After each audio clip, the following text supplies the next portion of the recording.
આજનો હું જે કેસ ડિસ્કસ કરું છું દેટ ઇઝ કે અગર તમારા હસબન્ડ અનએમ્પ્લોયડ છે તો being a wife you cannot torture him, insult him again and again. તમે તમારા હસબન્ડને હ્યુમિલેટ ના કરી શકો કે તમે નવરા છો, કામ નથી કરતા કે વોટ એવર, કે અનરિઝનેબલ ડિમાન્ડ એમની પાસેથી ના મૂકી શકો because he is unemployed. તો all this results into mental cruelty on husband.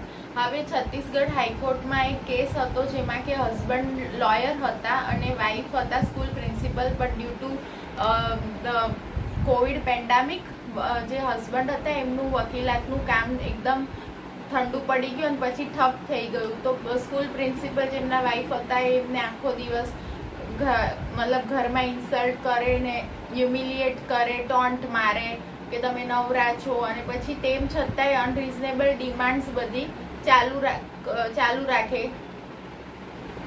કે મને આ જોઈએ છે ને તે જોઈએ છે. તો પછી આ કેસ થયો ફાઇલ કોર્ટમાં અને છત્તીસગઢ હાઈકોર્ટે હસબન્ડને ડિવોર્સ ગ્રાન્ટ કર્યો છે, કહીને કે આ હસબન્ડ ઉપર એક પ્રકારની મેન્ટલ ક્રુએલિટી છે. અને આજકાલ ઇન્ડિયામાં જેટલા પણ ડિવોર્સ કેસીસ થાય છે એમાં એક બહુ જ કોમન ફેક્ટર છે જ્યારે હસબન્ડ અને વાઇફ વચ્ચે ઝઘડો થાય છે.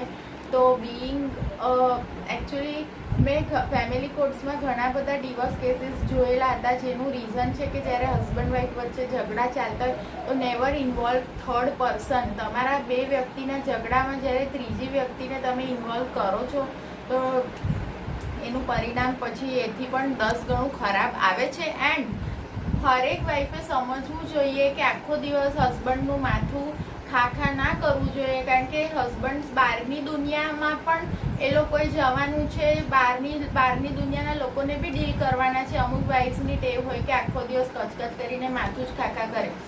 તમારે તમારા હસબન્ડ પાસેથી કંઈ મનાવવું હોય તો તમારો હસબન્ડ કેટલોય મોટો બાહુબલી હસબન્ડ કેમ ન હોય, રાતના તમે જ્યારે જમી લો પછી બેસીને શાંતિથી વાત કરો અને તમે એને મનાવી શકો છો. પણ આખો દિવસ આવી રીતે કચકચ કરવું એ એક પ્રકારની હસબન્ડ ઉપર મેન્ટલ ક્રુએલિટી કરી કહેવાય. અને અમે કેસ રેફરન્સ નીચે મેન્શન કર્યો છે.